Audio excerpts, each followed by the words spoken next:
마감 시장부터 말씀을 좀 드려보려고 하는데요. 일단 오늘은 제목은 맨날 눈치만 보는 우리 시장이라고 정했습니다.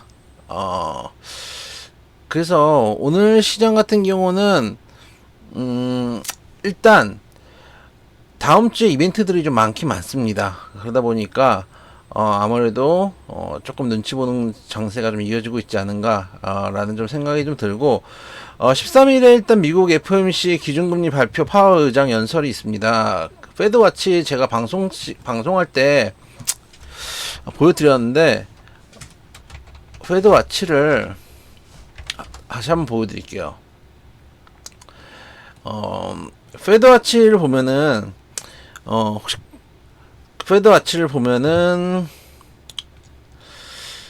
지금 아까 제가 방송할 때 했던 거랑은 조금 바뀌었네요. 어쨌든 간 금리 동결이 97.7%, 제가 아까 방송할 때 했을 때는 99% 정도가 금리 동결이었고 0.3%가 금리 인하였는데 다시 이제 97.7%가 금리 동결이고 2.3% 금리 인상인데 그래도 뭐 금리 동결이라고 보는 게 맞는 거고, 그래서 그렇게 생각을 해주시면 될 것 같고, 중요한 거는 파월 의장이 어떤 얘기를 하느냐겠죠.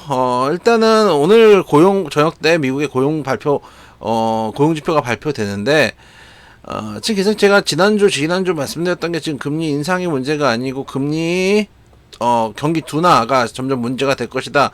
금리 인상을 하면 어떤 일들이 벌어지는지에 대해서는 여러 번 설명을 드렸지만 다시 한번 간단하게 설명을 드리자면은 금리를 올릴 만큼 여러 기업들이 자금을 조달하기 좀 힘들어지죠. 그리고 자금을 조달한다고 하더라도 아무래도 비용이 더 들어가기 때문에 그 비용만큼 성장성이 떨어지기 때문에 실적이 나빠지고, 실적이 나빠진다는 얘기는 고용도 줄어들게 되고, 고용이 줄어들다 보면 소비도 줄어들게 되고, 전반적으로 경기가 둔화되는 코스로 가게 된다라는 말씀을 여러 번 드렸습니다. 그래서 지금 이제 저는 올해 하반기, 그러니까 12월하고 내년 상반기까지는 그 시장이 좀 긍정적일 것 같아요. 왜냐면 당분간은 금리 인상에 대한 부담감이 많이 있었기 때문에 그게 금리 인하로 넘어가게 된다면은 시장에서 좀 환호할 가능성이 높다고 보지만, 내년 상반기에서 내년 하반기로 넘어가는 시기가 된다면은 아무래도 경기 둔화 얘기가 이제 슬슬 본격적으로 나오기 시작하고, 지표들도 지금은 뜨거운 경기가 완화되는 정도로 나오고 있지만, 내년 상반기에서 하반기 넘어가는 구간에서는 진짜로 경기 침체에 대한 지표들이 나올 가능성들이 있다. 라는 것들도 한번 생각해 볼 필요가 있습니다. 그래서 내년 상반기에서 하반기 넘어갈 때 한 5월, 6월, 7월, 8월 정도에는 상방을 정말 힘있게 돌파하거나 아니면 거기서 밀려 내려오거나 둘 중에 하나를 할 가능성이 높습니다. 지금 장이 안 좋긴 한데 안 좋을 만한 이유가 있죠. 너무 많이 올라왔습니다. 볼까요? 지금 제가 계속 말씀드린 부분이지만, 우리나라는 아직도 월봉상 전고점 코로나 때 고점 3316 가려면 한참 많이 남았습니다. 코스닥도 마찬가지. 코스닥도 1062가 최고점인데 현재 800대입니다. 아직도 가려면은 많이 멀어 있는 상황입니다. 여기가 이렇게 되는 거죠. 이렇게 이 정도 가야 될 폭이 남았고, 저점 대비가 좀 많이 올라왔다고 쳐도 아직도 반도 못 올라온 상황이고, 코스피 같은 경우는 더 하죠. 코스피 같은 경우는 요렇게 가야 될 자리가 더 많이 남았습니다. 근데 사실은 코스닥이 보기에는 코스피 대비해서 많이 올라온 것처럼 보이지만 실제로는 그렇지 않습니다. 왜 그러냐? 에코프로 BM이 시장을 끌고 왔기 때문에, 실제 에코프로 BM을 제외한 나머지 종목들, 포스코 시리즈들을 제외한 나머지 종목들은 의외로 많이 안 올라간 종목들이 많기 때문에, 그런 측면들을 본다면은 많이 안 올라온 종목들이 많기 때문에 지수 대비해가지고 종목들이 좀 힘이 없는 상황이다 라는 말씀을 좀 드려보도록 하겠습니다. 그리고 그러다 보니까 일단 미국 시장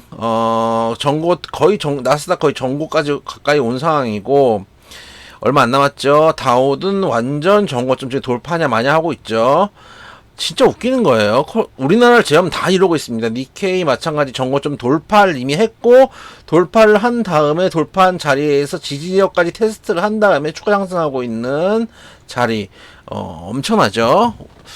우리나라가 왜 이렇게 못 가느냐라는 의문들이 있으실 텐데, 자, 일단은 가계부채가 GDP 대비 글로벌 최고.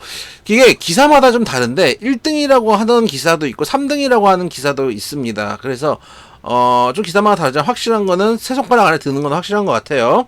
그래서 GDP 대비 글로벌 최고 순위의 가계부채를 기록하고 있고, 경제 성장률은 떨어지고 있죠. 내년도 경제 성장률 전망도 지금 떨어지고 있는 상황이고, 올해도 지금 1.4 전강 후기, 전약 후강 그러면서 올라갈 거다. 하반기 올라갔는데 하반기 다 지났는데 뭐 올라간 게 없죠. 그렇기 때문에 아마도 거기에 대한 실망 매물들이 좀 나오지 않을까. 그래서 이제 우리 시장 못 가는 게 아닌가라는, 경기가 아무래도 경기와 주가는 동행하게 됩니다. 그러니까 정확하게 얘기하면 주가가 선행이죠. 선행지표니까 주가는 선행지표인데 같은 방향성을 갖게 되거든요. 그러니까 유럽이나 미국이나 일본보다 우리나라 경제가 안 좋으니까, 경기가 성장하지 않으니까 주가만 따로 떨어뜨려서 가기가 힘든 거죠. 옛날에 유동성이 풀린 장세 같은 경우는 경기가 안 좋아도 유동성이 힘으로 올라가지만 금리가 인상되는 시기이기 때문에 그만큼 올라갈 만큼의 유동성이 있는 건 아니다 라고 생각을 해주시면 됩니다. 그리고 저는 제일 이제 마음에 안 드는 게 이겁니다. 공매도입니다. 일단 공매도 규제를 하겠다, 공매도 규제에 대한 규정을 만들 때까지 당분간 공매도 금지하겠다라고 했었고, 그게 이제 다음 상반기까지 진행한다. 누가 봐도 총선 대책 전략이죠. 근데 문제는 뭐냐면은 저는 이번 정부에서 여러 가지 불만들이 있지만은, 예를 들면 어떤 걸 한다라고 해놓고 실제로는 안 하는 경우들이 많이 있거든요. 그게 뭔 얘기냐면은, 되게 변죽만 올려놓고서 실제로 진행을 안 하는 경우들이 되게 많이 있어요. 간호사법 같은 경우도 마찬가지죠. 간호사들한테 이제 공약으로 약속해놓고 이제 실제로는 진행이 안 돼가지고 간호사들 반발하고 있고, 사실 의대 정원도 늘리겠다고 하고 지금 변죽을 엄청 울리면서 정부가 이제 의사들한테 욕을 먹고 있는데, 사실 일반인들은 찬성할 수 있죠. 저도 솔직히 말씀드리면은 일반 국민 입장에서 의사가 늘면은, 지금 특히 지방 같은데 소멸해가는 이제 병원들이 많이 있고 지역들이 많으니까, 근데 이제 이것도 한다 그러는데 지금 진행이 안 되어 있거든요. 그래서 지금 요즘 분위기가 한다 하면서 아무것도 안 하는 것 같은 느낌이 많이 있어요. 그래서 다른 것들은 모르겠지만 적어도 주식하는 입장에서는 공매도에 좀 관심이 있을 수밖에 없는데, 지난번에 제가 방송 때도 한번 소개시켜드렸지만은 제대로 소개를 못 시켜드려가지고 조금 더 소개를 시켜드리면은, 일단 세 가지 논점입니다. 공매도, 비차익 공매도, 무차익 공매도에 대한 실시간 감시 프로그램 설치, 그리고 90일 대차 기간 90일, 그리고 대차할 때 담보 비율 105%, 이 세 가지가 이제 쟁점이거든요. 근데 개인적으로는 90일이나 105일, 105%, 120% 이거는 중요하지 않다고 생각해요. 제일 중요한 거는 비차익 공매도를 실시간으로 확인할 수 있느냐, 이게 제일 중요하다고 생각을 하거든요. 자, 그래서 자, 보시면 뉴스에 보면은 송기명 한국거래소 부장, 한국거래소에서 나와서 한 얘기입니다. 공매도 주문은 최초 대차 거래자와 연결되는 대상을 찾는 게 전산화되지 않은 것이고 나머지는 다 전산화가 돼 있다. 공매도 주문 최초 대차 거래와 연결되는 대상을 찾는 게 전산화되지 않을 뿐. 그러니까 어디서 빌리는지, 처음에 빌리는 게 전산화 돼 있지 않고 그걸 매매하는 거는 전산화 돼 있다는 얘기죠. 그래서 실시간 차단 시스템은 한 증권사와 관련은 손쉽게 파악 가능하지만, 기관과 외국인은 주문 증권사와 경우에 따라 복수 주문하게 되고 어쩌고저쩌고 해서 보관 은행 잔고를 증권사가 실시간 파악하기는 어렵다 라는 얘기를 해요. 매매 후 이틀 뒤 결제되는 구조라 보관 은행 잔고는 이틀 뒤 반영될 수가 없고, 실시간 잔고를 파악할 수 있는 사람 투자 장사밖에 없다. 일단 저 이거 보고 두 가지 포인트가 있다고 생각해요. 첫째, 여기 얘기된 거는 최초 대차 거래와 연결된 대상을 찾는 게 전산화되지 않은 것이고 나머지 다 전산화가 돼 있다는 얘기예요. 그럼 반대로 얘기하면은 최초 대차 거래와 연결된 대상만 전산화 시키면 되는 거거든요. 이게 이렇게까지 어려운 일인가? 그럼 둘째, 매매 후 이틀 뒤 결제되는 구조라서 보관 은행 잔고는 이틀 뒤 발행될 수밖에 없어요. 저는 사실 개인적으로 주식하면서 제일 짜증나는 거고 불만이 많은 부분이 이틀 뒤 잔고 결제입니다. 우리나라처럼 IT가 그러니까 나라가 왜 이거를 이틀 뒤에 결제를 해야 되죠? 실제로 우리는 실시간 결제를 하고 있잖아요. 실시간 매매를 하고 있잖아요. 그러면 그거를 장 끝나고 실시간으로 마감을 지으면 되거든요. 그러니까 예를 들면은 옛날 같은 경우는 옛날에 어디죠? 명동에서 칠판 갖다 놓고 주식 매매하던 그 시절에는 이 주권이 이제 그러니까 기명이 돼야 되거든요. 그러니까 우리가 숫자를 쓰는 것 같지만은 실제로는 이 주권이 왔다 갔다 하고 주권의 주인이 바뀌는 거란 말이에요. 그렇기 때문에 그 뒷작업이 필요해요. 예를 들면 은행 같은 경우도 당일날 돈이 왔다 갔다 할 거 아니에요. 개인한테 그러니까 개인이 출금하는 것도 있겠지만은 예를 들어서 우리은행에서 국민은행 갔다 국민은행에서 신한은행 갔다 신한은행에서 또 우리은행 가고 막 이렇게 할 거 아니에요. 그거를 나중에 당일날 정산해가지고 이걸 퉁을 친단 말이에요. 상계 처리를 한단 말이에요. 그런 것처럼 우리나라 같이 전산화가 잘 돼 있는 나라라면은 하루에 매매를 해서 당일날 이거를 처리할 수 있는 시스템을 정하는 게 맞다고 생각이 되거든요. 왜냐면은 지금 이틀치가 밀려 있는데 예를 들면 매 거래마다 이틀치가 밀리는 게 아니잖아요. 그러니까 예를 들면은 오늘 거래했는데 이틀 후에 결제입니다. 이틀 후에 결제를 했어요. 그럼 얘도 이틀 뒤에 결제잖아요. 그러니까 이틀씩 밀린 거지 당일 매매라고 따진다면은 그냥 당일 거래된 게 당일에서 지금 정산되는 거랑 마찬가지란 말이에요. 그러니까 최초의 주식거래, 우리 주식거래 시장이 열린 첫날 입장에서는 이틀 동안에 쉬는 날이 있었겠죠. 이틀 동안에 거래가 있으니까. 근데 그 이후에는 매일매일 거래하는 거랑 똑같은 거예요. 매일매일 정산하는 거랑 똑같은 거예요. 실제로는. 근데 왜 우리는 계속 과거에 했던 것처럼 이틀 정산을 해야 되는지 저는 잘 모르겠고, 이 이틀 정산 구조 때문에 공매도를 규제를 할 수가 없다, 시스템 만들 수 없다라고 하는 한국거래소의 입장도 정말 일하기 싫구나, 이 생각밖에 안 들어요. 그리고 보면은 공매도 제도 개선 방향에 따르면 상한기간을 90일로 하되 연장 가능하고 담보 비율 105%라는 게 골자다. 이게 얼마 전에 정부하고 여당에서 나온 얘기죠.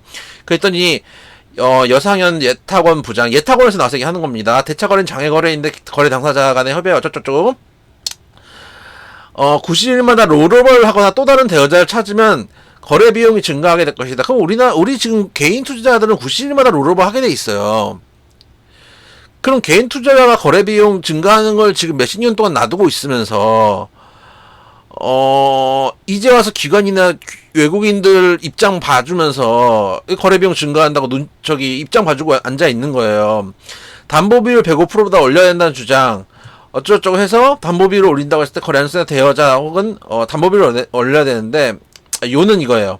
담보 비율이 기존 105%보다 올리게 되면 담보에 대한 거래 비용이 오롯이 기관 투자자에게 전가된다. 그러니까 지금 이 얘기들은 전부 다 종합하면은 한국거래소 예탁원은 지금 계속 기관 투자자 돈 줄어들고 외국인 돈 줄어드는 것만 걱정하고 있는 거예요. 진짜 꼴보기 싫어요. 개인 투자자들은 90일 대차 거래했을 때도 개인 투자자들 돈 나가고 수수료 나간다는 거 걱정한 사람 아무도 없었어요.